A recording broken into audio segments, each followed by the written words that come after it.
Welcome and thank you for tuning in to the Psychology Is podcast.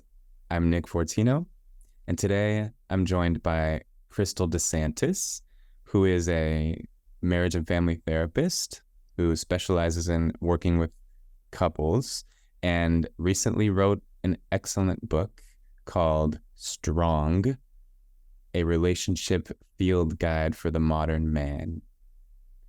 And Kristal, thank you so much for joining me.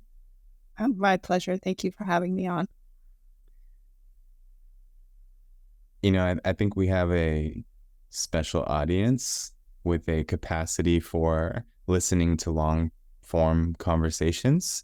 And I know that the internet is completely saturated with podcasts and long form conversations. So I always feel the need to express my gratitude for our audience, you know, and especially the people who really listen consistently and often to the whole long conversations that we're often having. I also just wanted to plug something really quick. The Psychology Is project was started by my friend Robert and I, and he works as the producer and editor. And it started about 3 years ago, and we've built up quite a foundation of content. This is our 53rd podcast. And so at this point, having built that foundation, we finally started a Patreon. So I just wanted to let people know who are listening that if you want to support us, even by contributing $1 a month, you can do that through Patreon, patreon.com/psychologyis. And with that, you know, you'll get early access to videos, and they'll be ad free, and you can get your name in videos, and you'll be supporting a positive project. So thanks to those people who are already supporting us in that way, and I invite anyone else to do so if they'd like. With that aside, let's dive into the many insights you offer in your book. The word STRONG is an acronym for safety, trust, respect, openness, nurturing, and generosity. You frame those first three, safety, trust, and respect, as crucial for the survival of a relationship. And the second three, openness, nurturing, and generosity, as crucial for the thriving of relationships. And so can we start by talking about the importance of having thriving relationships? Why is that so important, particularly for men? Yeah, I think, this is where the evolution of relationships have changed over the years from, simply being means to an end in some ways, right? That, it's kind of expected that everybody would get into a relationship at some point. It was part of the social contract. It was just about, let's try to get through it. Let's try to survive it, right? Let's try to stay together for the kids. We've signed a contract. We, are part of a community that believes in marriages forever. So that's kind of where it was just about surviving. Let's try to get through this. And now, it's switching into that different mode of, wait a minute, what would it mean for me to find a relationship in which I could actually really thrive and be a whole person and be fulfilled and be met and be seen and be encouraged? And so really kind of shifting as a, again, also even just on a sociological, psychological, physiological level, there is a big difference from when we are in survival mode as a species, as an individual, as a community, to then being able to have the luxury of saying, wait a minute, if I don't just focus on meeting my baseline needs, what are the needs that I actually do have that would make me feel a little bit more fulfilled and fuller and move up that, pyramid a little bit, right, to the self-actualization part. Right.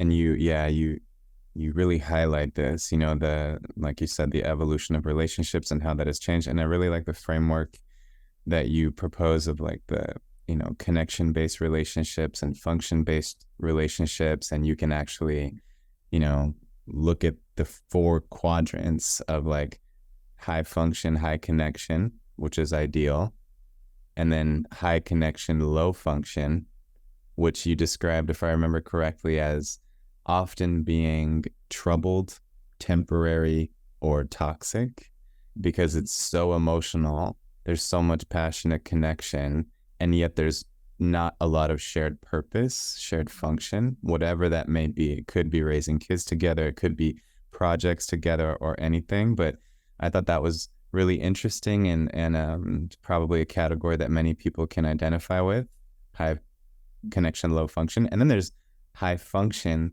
low connection, which is, probably self-explanatory, but there's the emotional connection wanes and you're just maybe co-parenting or co-leading projects. And then there's low function, low connection, which is a dying relationship, I suppose.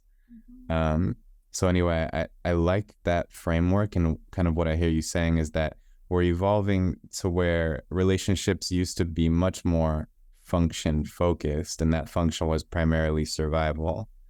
And now we're really emphasizing and valuing connection in relationships much, much more. Absolutely. And I feel like your book is just such an excellent field guide for helping men cultivate these connections. I hope so. Yeah. I found Really it. do. Yeah, Okay. I found it to be, and I think our conversation can easily be organized by hitting on each of these six, components of a thriving relationship. And I'd love to kind of just let you speak to each one, the importance of each component, and then what men should keep in mind when attempting to cultivate that. That's essentially the theme of all my questions, is like, what should men keep in mind when they are attempting to establish each of these components in a relationship? You also frame them as, I'm calling them components, but you also call them green flags, the green flags of a strong man. So please. Absolutely. And I think this is where I do really want to start. And this is kind of where I start in my book too, is, I realize I'm a woman. This is how I inhabit this existence, right? I'm a cisgender woman. And so, what am I doing writing a book for men, right? And yet, this is where I love working with couples. I really enjoy working with men. And part of what I noticed is that, there are lots of resources already directed to women that speak very much from that perspective. And what I was noticing is that, men in relationships, so when I would see a couple, men would realize that there was something changing about the ways that relationships were set up, what was expected of them in relationships, but they couldn't quite understand what it was that they weren't doing. And again, this is not at all to, say that, men don't get it, but there was a missing component of, the education of, what does it mean to be in a connection-based relationship? Again, if we're naming that a lot of the ways that we socialize men is to be productive and not necessarily connected either to themselves or to their communities in certain ways. I mean, we talk about the rise in male loneliness. So there's just been this massive societal shift towards seeking connection. And yet, we've maybe in a lot of ways left an entire gender out of that conversation. And so this is really where I wanted to hopefully give men some hope, which is why I wrote this book directed to men, is that, there are some things that we can break down into skills, and you can learn these skills, and then you can feel successful in creating a thriving relationship. And it's not just something that, you just get lucky one day and magically, hopefully find the right person, and magically, hopefully can read her mind, and, magically, hopefully win the lottery, right? It's like, let's give you some structure here, yeah. Will you succeed in doing that? Thank Definitely. you. Yes. Yeah. And just to really kind of further emphasize this, I do think that, it's an interesting moment in time regarding the psychology of men and the psychology of women, and the questions about whether we are dimorphic, right? Whether there are distinct features to male and female psychology, but honestly, I believe that there definitely are. And although there's a lot of overlap in our psychology, I think there are things that are uniquely insightful and important for men to understand. And I do, and you referred to the longitudinal study that is still going on, the Harvard study of adult development, which started in 1938 and included hundreds of all men. And as you say in your book, Robert Waldinger has an excellent TED talk about this, so you can get a thorough summary and good analysis in like 12 minutes if you want to go watch a TED talk on it. And then there's the book called The Good Life. But the essential finding is that the number one most important factor for males' happiness is the quality of their relationships. So this is a high stakes topic, like, in other words, our well-being depends on our ability to maintain thriving, meaningful, fulfilling relationships. So anything that would help us do that is extremely valuable. And your book is one. I agree with you that, again, there's a lot wrapped up in the conversation about gender, about, men and women. But when it comes to and I grew up in a different culture. So I grew up in Asia. And so in Asian culture, it's yin and yang. It's not necessarily masculine, feminine, but it is the same idea that there are these complementary energies that together form balance, but they do have unique characteristics to each, right? And, yang and yin, one is not better than the other. It's simply they have to be in balance, right? And again, maybe in the Western culture, we talk about it as the masculine and the feminine, right? And then it kind of gets mapped onto gender, like, wait, that's feminine and that's masculine. And it's like, well, there needs to be a balance, right? And so I guess even just with this, I like to talk about, when I work with a couple, and even as I was creating this model, when I was kind of looking at balancing the masculine and the feminine, it was like there's structure and then there's texture. And we need both, right? And so when, for example, inviting men to kind of delve into the texture of emotions and feelings, what is the structure, right? How is it contained in a way that feels safe, that feels supportive, and that feels like it's attainable in that way, if that makes sense. It does. In fact, I'm curious if you can further elaborate on this, because I think I understand and I want to understand better. So what would be an example of like a structure you could bring in as a man is feeling into the texture of all of their emotions? Yeah. So for example, like STRONG, the acronym, is the structure. Yeah. And then getting into the texture of it is, how does it work for you? Right. So for example, the word safety, right? It's to women, again, just sometimes the reality of the way women exist in the world, like we've, seen all these studies that, asking, how many times a day do women think about safety versus, somebody in a masculine body, right? Or a masculine presentation. And again, so really dialing that down to, what does that actually mean? Are there tangible structural steps that we can then make personal? Because otherwise, what I found, especially in working with men, is that, just the amorphous idea of safety is like, okay, like, that's a big concept. What does that mean in my relationship? What does that mean in practice? Give me some structure, give me some tools, give me some skills. And then I can start to get familiar with the texture of what that feels like in my relationship. Yes. And it goes beyond, I think you used 3 words that described how men have traditionally shown up in relationships, which were protection, provision, and procreation. And then later in the book, you talk about like 3 new P words, which are pride, pain, and pleasure. And we can get into that soon. But the reason I brought up those first 3 words, protection, provision, and procreation, is that, my understanding is what you're saying is that those are the 3 things that men expect of themselves, and that we feel the pressure to provide those things. And so when we start talking about safety, perhaps it's important to emphasize we are talking about more than physically protecting our women and our children and our friends. And you talk about, and I'd love to hear you elaborate on this now, the 4 S's of safety being self-awareness, stability, self-expression, and self-regulation. So I know that in our time, we don't have time to go like deep into all of the kind of sub-concepts, but I thought these were important ones to go into. So can you speak to these 4 S's of safety? Absolutely.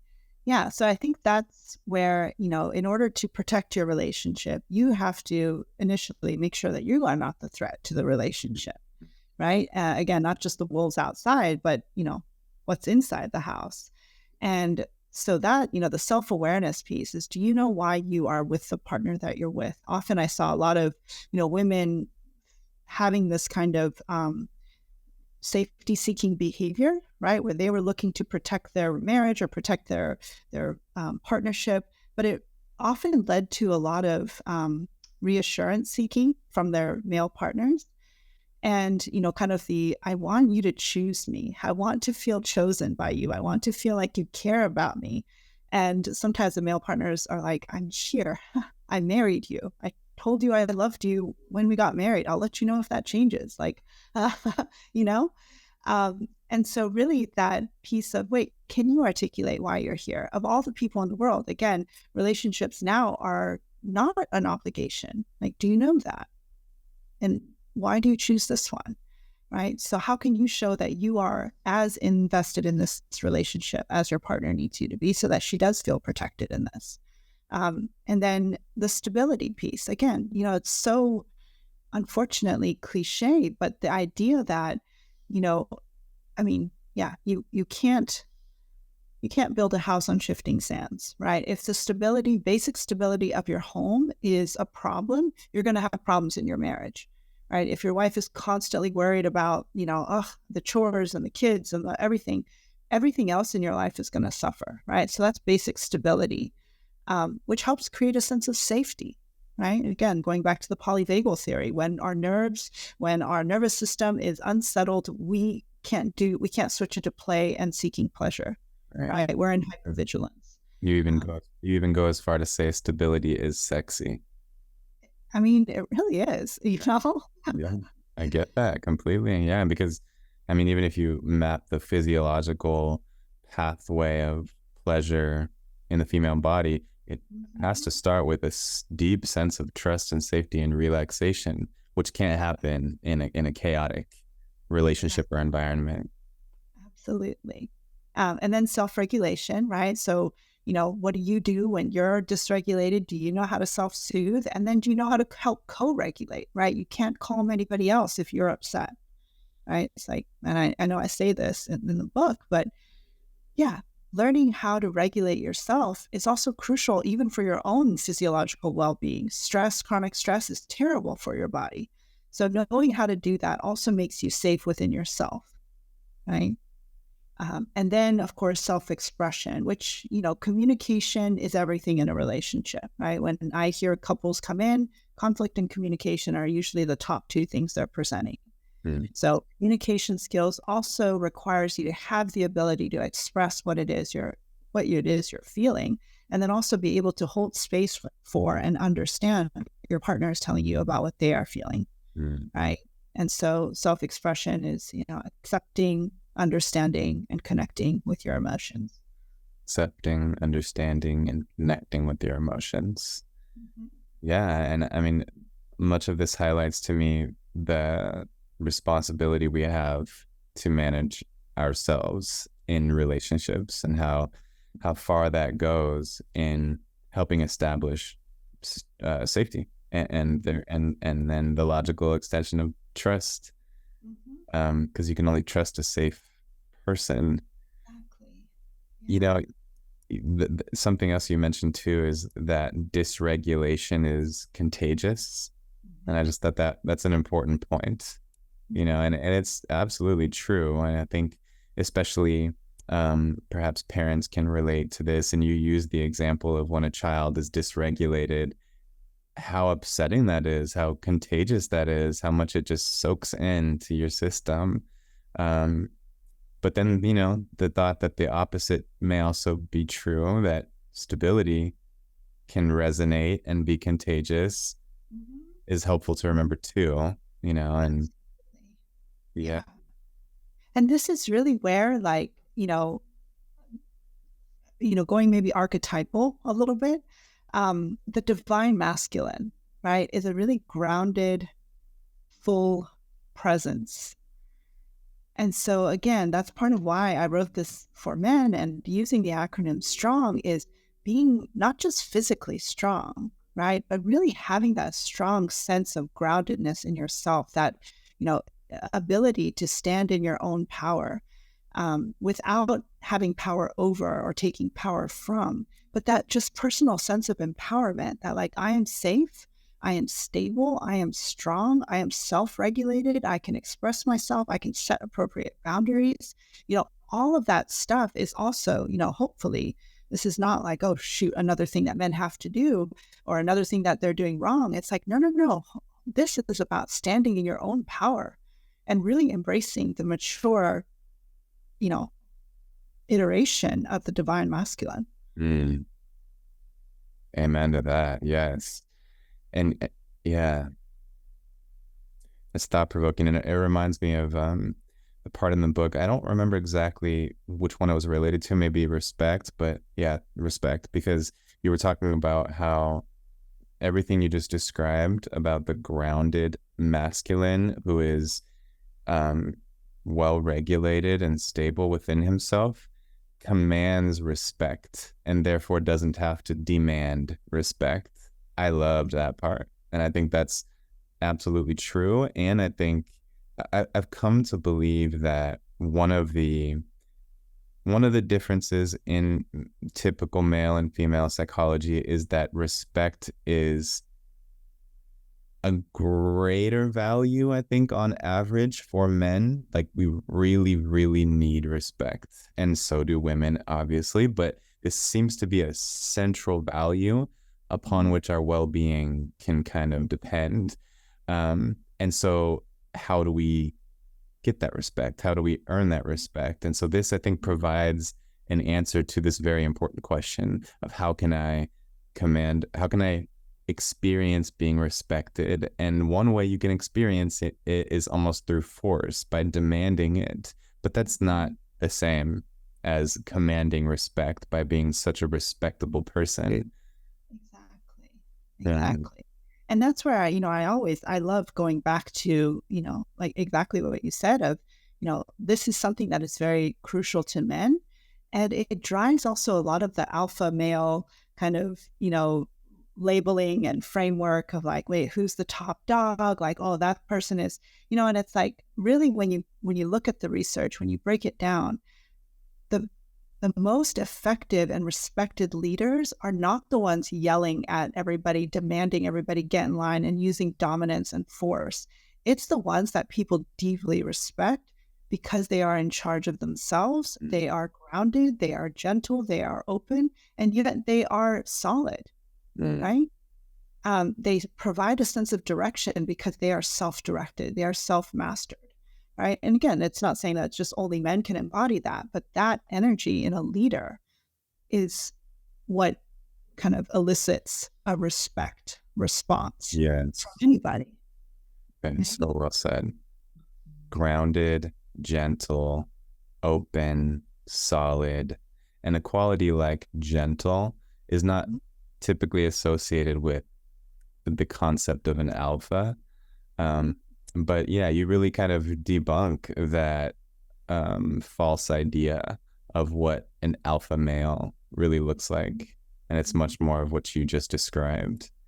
And probably every male has figured out how to spin it in their own head to make themselves think that they're the alpha. I remember one time I was at a dinner party, and a lot of couples were there. It was a whole group of people talking, and I was talking to a couple guys, and they were both physically very big guys. Like, one of them was a sumo wrestler. One of them was like a former Division I water polo player, And this dynamic started occurring where guys were trading stories, you know, and I was just having this funny thought because there, you know, there was a little bit of like one-upmanship, and I think when you're around like physically very large men, it kind of brings up this sort of who's the alpha feeling. And there was definitely that feeling at the dinner table. And it led me to think I would love for someone to create a comic or an image or a meme where you have like a bunch of men sitting around a table and there's a thought bubble around each one of their heads. And in that thought bubble for every man at that table, it says, I'm glad they know I'm the alpha. And I, I, I think that really speaks to that like need to be respected. Exactly. They're impactful, right? And I totally, again, I'm, you know, I don't inhabit the male experience, but you know, in the work that I do, that absolutely resonates. It's like, do I matter?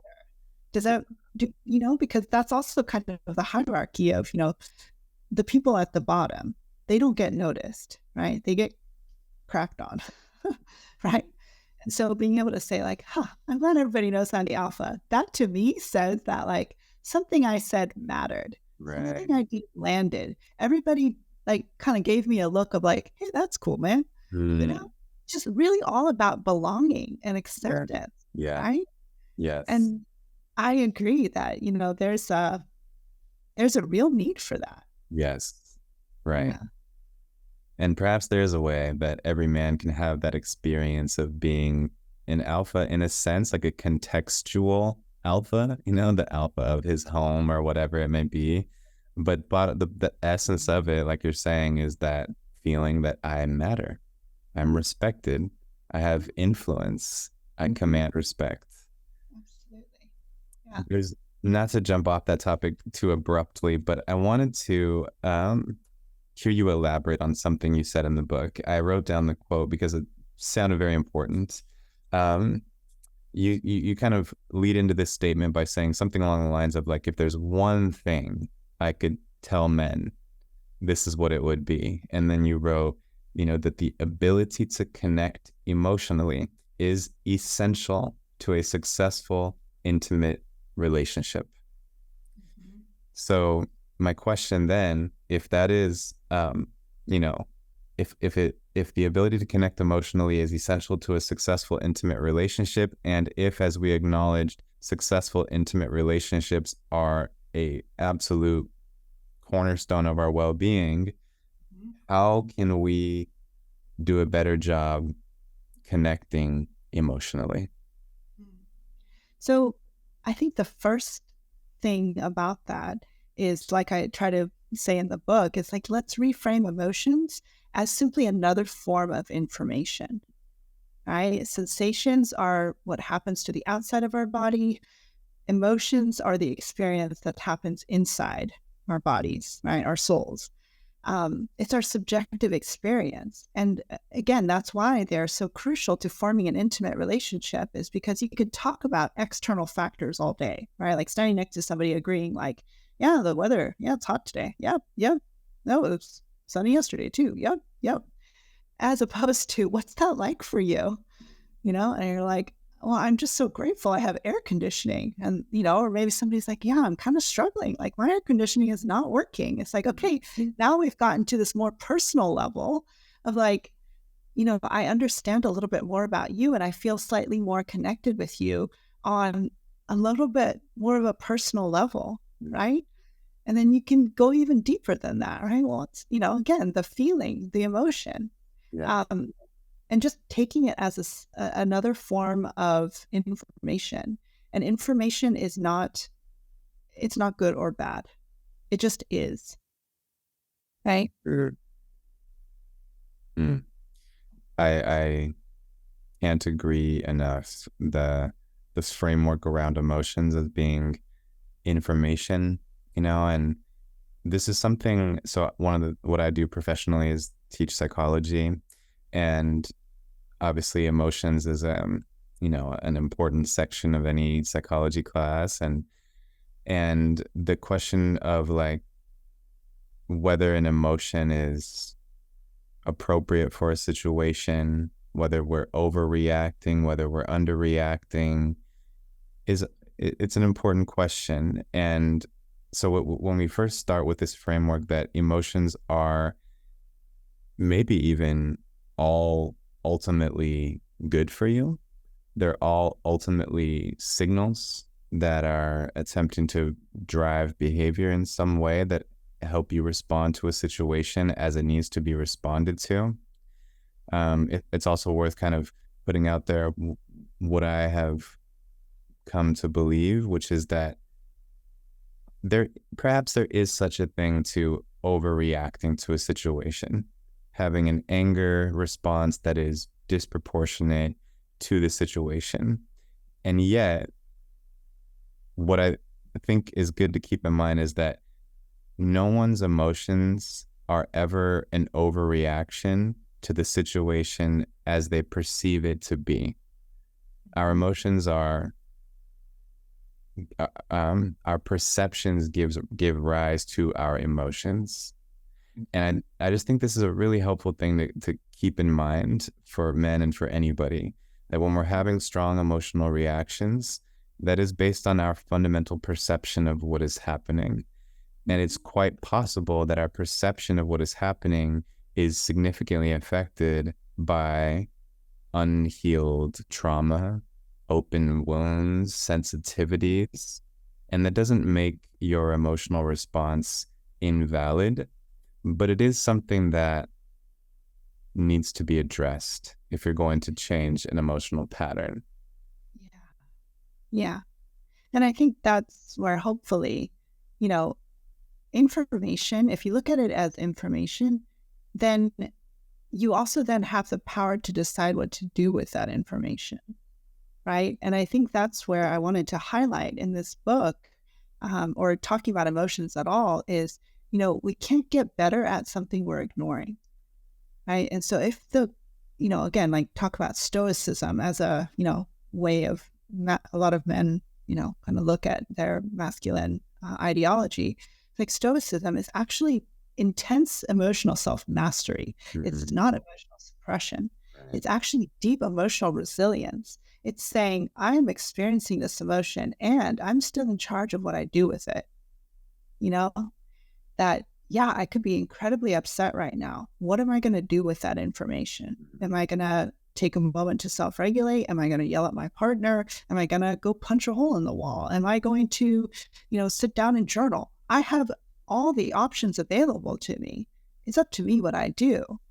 But the problem is that when I deny that I'm feeling that emotion, then kind of our reactions take over, right? And so that's where, if you can accept that this is information, then you can actually look at it and then say, this is the information of what's happening. Okay, what do I want to do now? Maybe sometimes it's just like, heard. Right. Moving on, right? Yeah. Yeah. And you said 3 words that you were talking about related to emotions were accepting, understanding, and connecting. That's right. Yeah. On the note of accepting, I have found a certain phrase to be extremely helpful for me. So I'll offer it here to anyone listening. The idea that accepting a negative emotion is a positive experience. That has come in handy for me. And, we have to be careful about labeling them as positive and negative again if we're framing them just as information, but you could also frame it as just painful. The acceptance of a painful emotion is actually a good experience. So for anyone, especially men who are struggling with really tumultuous or intense or painful emotions, perhaps that's one baby step you can take toward figuring out how to process and express them appropriately. Yeah. And I guess that's really where, I talk about it in the book as self-expression, right? Because sometimes I hear, the anger, right? I'm just angry. I'm just mad. I'm just frustrated. And it's like, well, sometimes if you only have that word in your vocabulary, then everything gets lumped into that word.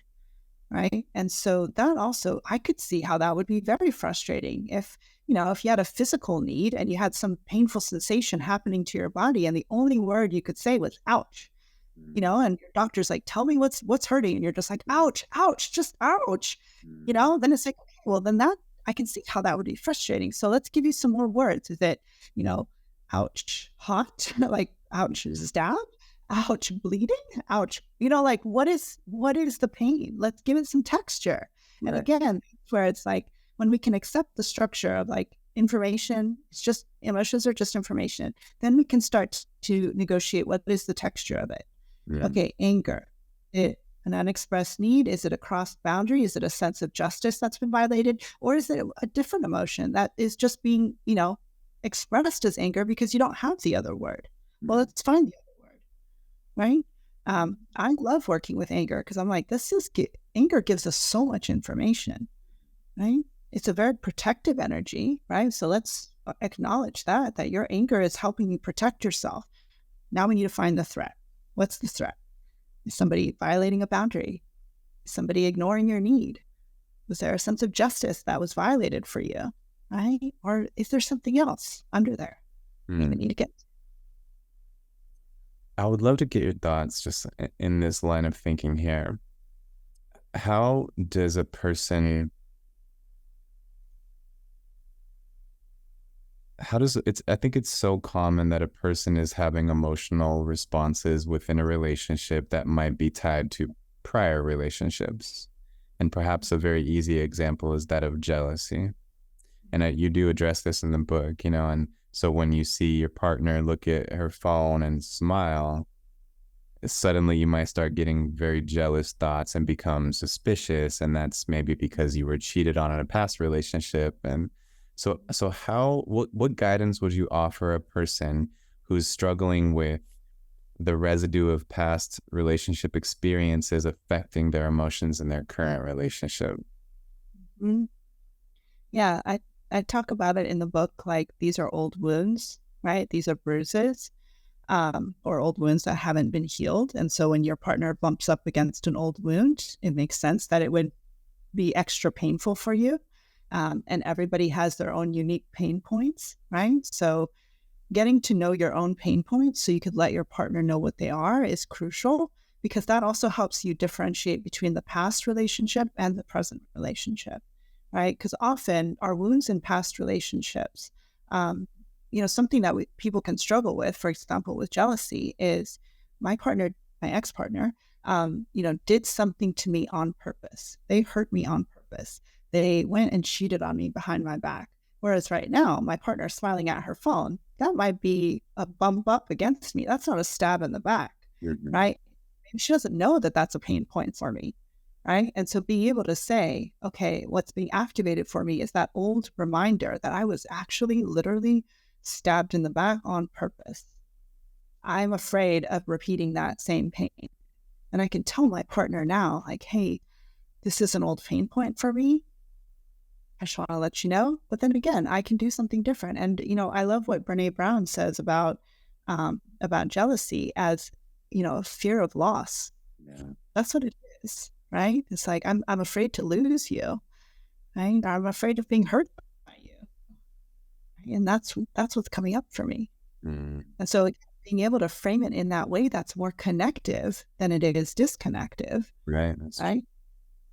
Any emotion could be connective. You could say, like, I'm feeling really jealous right now. And what I'm noticing is that I'm really afraid to lose you. And I'm afraid of being hurt by you, because my last partner, man, she used jealousy against me all the time. She deliberately flirted with people in front of me, and it was like getting stabbed in the heart.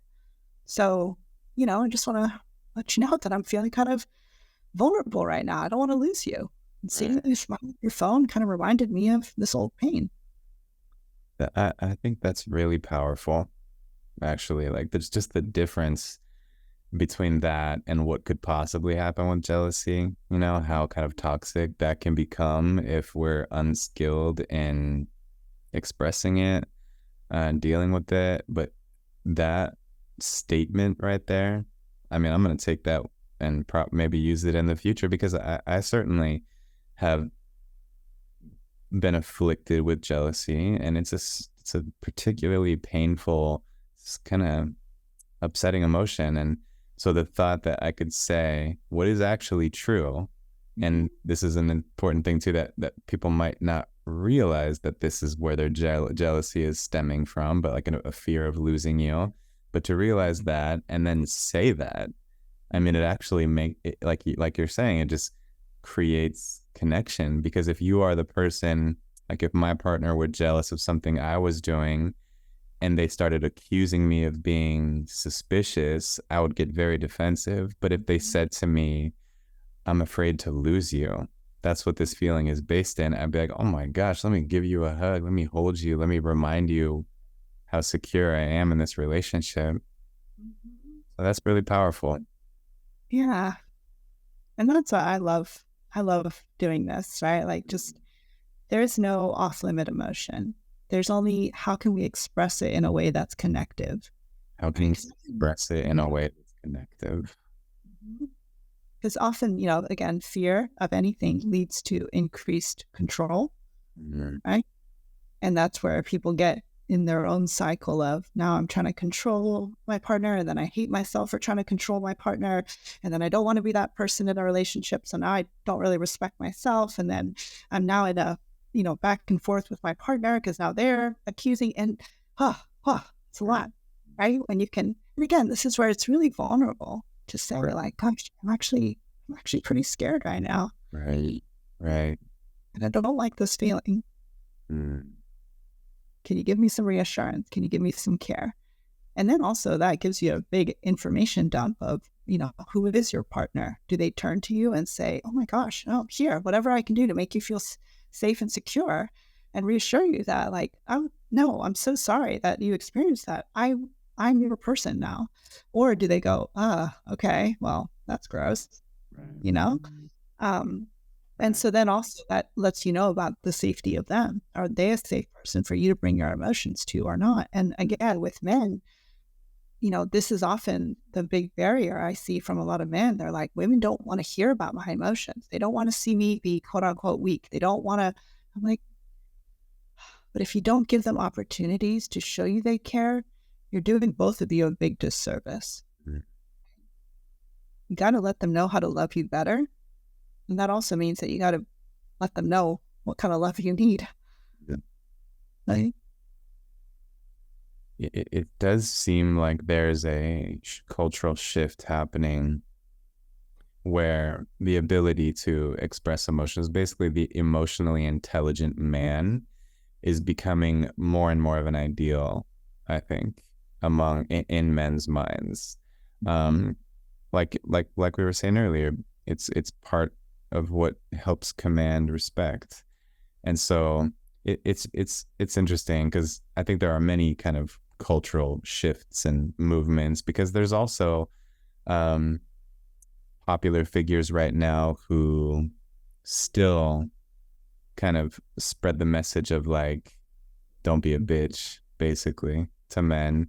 And you know what's I think about this too. I was thinking about this while I was reading your book. I work in like with the incarcerated population. I teach classes within jails, and it's a very, very interesting setting to work in. And perhaps one of the phrases I've heard more than any other among the men I work with in prison is, I ain't no bitch. And it just completely relates to like masculinity and the image of masculinity. So like it's interesting to explore that, right? Like, and we have explored that. What exactly does it mean to be a bitch for a man? And what does it look like to be a strong man? And I think, or I hope that there's a cultural shift toward recognizing that emotional intelligence is strength, the ability to talk in a nuanced way about what you're feeling is as manly as bench pressing 350. That's funny. You bring up like what just came up for me was the movie 300. Like, but it's interesting because then it's like in comparison with the Barbie movie, right? These are these like idealized figures of masculinity, whereas Barbie is like all about the idealized feminine, right? And we can talk about that another day. But with the 300, right? Like this, it's really interesting because I went back and watched it again recently, and it's like this is actually, in a lot of ways, depictions of immature and mature masculinity. Right. So there's the king who's like in his grounded fullness of being the king, mature masculine. He respects his wife. He respects his men. He, has this very grounding presence, and he's a leader. Right. And then there's the, I'm sure everyone's seen the movie at this point, but, then there's the father who loves his son deeply, and they're very connected. Right. And he's there, this is healthy, mature masculinity. Like these. And then there's the immature masculine, which the guys that are, trying to seek power by domination, the man that is like sneaking around trying to, gain some edge. And then, so I thought it was, a really interesting way of saying like, no, again, this idea that, we need to like masculinity is bad. Absolutely not. But there's a difference. And Robert Moore and Douglas Gillette, do you know their book, King Warrior Magician Lover?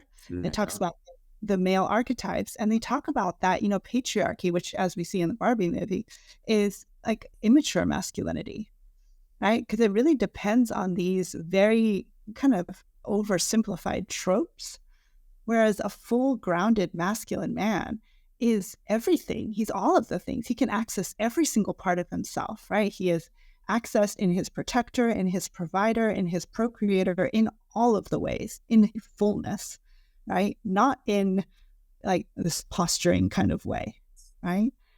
But going back to the population that you work with is, again, going back to emotions are about connection, right? When you are in survival mode, if the world is a very dangerous place, right? If I show you any point of connection, you will use that point to destroy me, to manipulate me, to stab me, to take me down. So it makes sense when you're in survival mode to be very protected and to not let anybody connect with you in any way, right? And so again, just thinking about, maybe the evolution of the masculine is also hopefully that, we're creating safer spaces for men to be, where they don't have to be on guard all the time, where, being connected with another man is not opening yourself up to being, taken advantage of or being destroyed, or opening yourself up to your partner is not, giving her ammunition to manipulate you. It's maybe we're all maturing a little bit. And wouldn't that be nice? Right.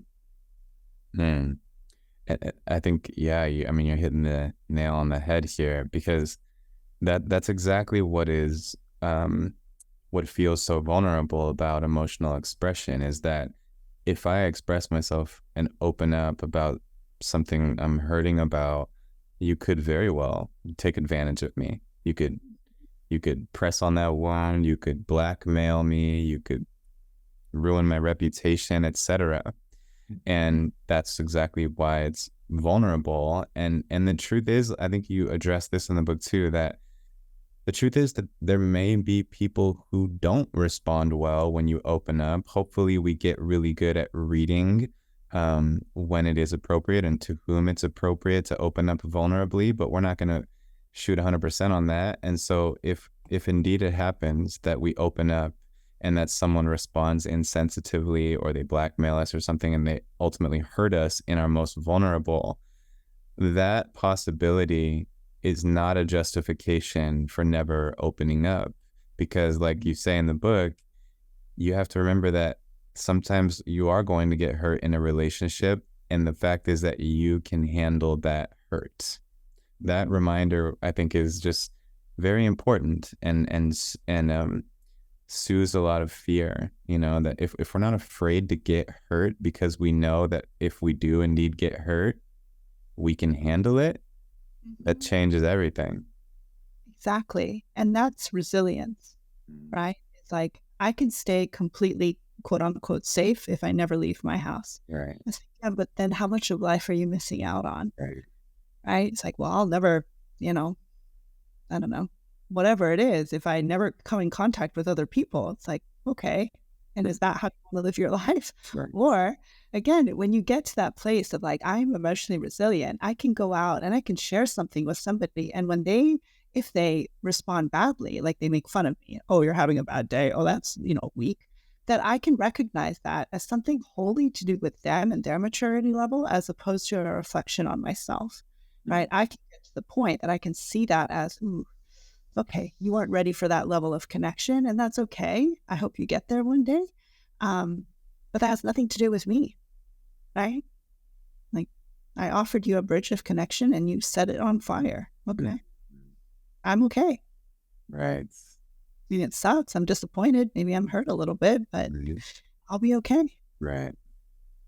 Well, before I bring up the next kind of topic and question, I just want to kind of emphasize from this part of our conversation, this idea that every emotion can be expressed in a way that is connective. I just think that's a profound insight, from your book, and one that I will always remember, and I hope listeners also remember. And so even anger, even jealousy, even frustration, even all of those feelings can be expressed in a way that are connective. You bring up attachment styles. This is, of course, a fairly well-known concept in psychology about attachment theory and secure versus insecure attachments, and how the attachment style that we have is typically established very early in life by the relationship we have with our immediate caregivers, but that it's not a completely fixed dynamic either, that our attachment styles can change. But there was a few things that I found really interesting that you said about that. One of which was a quote I wrote down regarding, so this is all kind of related to trust, because your attachment style fundamentally has to do with your default trust setting in relationships. And you wrote that you can change your brain from one that sees relationships as a source of danger and pain to one that sees relationships as a source of safety and connection, which might be the fundamental difference between a secure and insecure attachment. And then well, maybe I'll let you describe in this moment, how would a person behave differently and feel differently in relationships as an adult if they have a secure attachment style versus one of the insecure attachment styles, such as anxious or avoidant or disorganized? Yeah. So I think in some ways, and I'm saying this out loud, but in some ways it goes back to kind of the locus of control, right? People that have that grew up with a secure attachment figure, what they get that people who grew up in insecurely attached homes don't get is the emphasis on internal locus of control, right? I'm here, but I'm here to support you. You go do the thing. I'll be right here if you fall, right?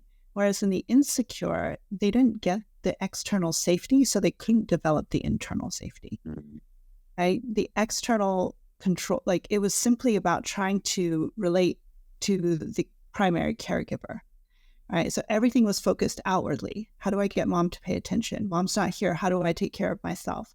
So it's very much in that context. And so I think that's really what the difference is. Again, going into a secure person in a relationship can see what's their part and what's the other person's part. Sometimes people with insecure attachment orientation it all kind of gets twisted.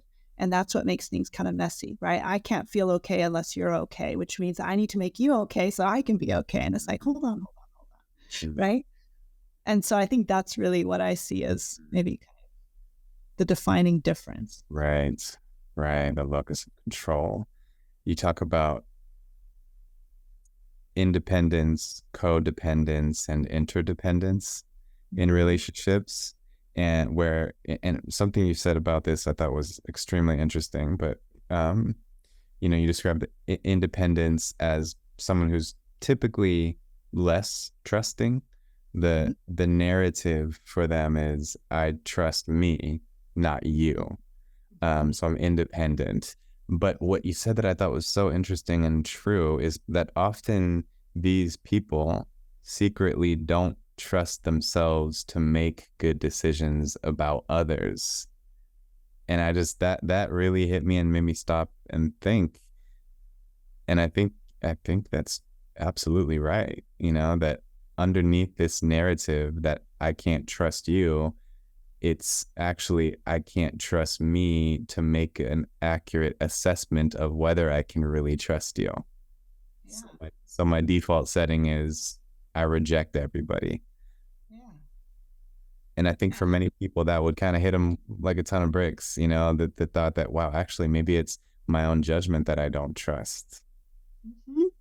Absolutely. And I loved, kind of taking it to that next level because, again, there's a lot out there about attachment styles and there's some great information, but often I saw that it kind of stopped with, um, you know, again, like, and of course I haven't looked at everything, but for me in working with people in the room, especially with the avoidant type, which I love working with people who present with avoidant attachment, which is maybe why I was able to kind of get down there because it's like, it seems like you're suspicious of everybody else, but let's look at your radar. Right. Like your own ability to trust yourself, um, and yeah, so I love attachment work. And I also think that it's so important to emphasize that it's not a diagnosis, it's a default setting, Right. right? Based on your primary attachment figure as a child, as an infant, the home you grew up in. And as an adult, you can make different choices and you can become earned secure, right? Um, and I love that.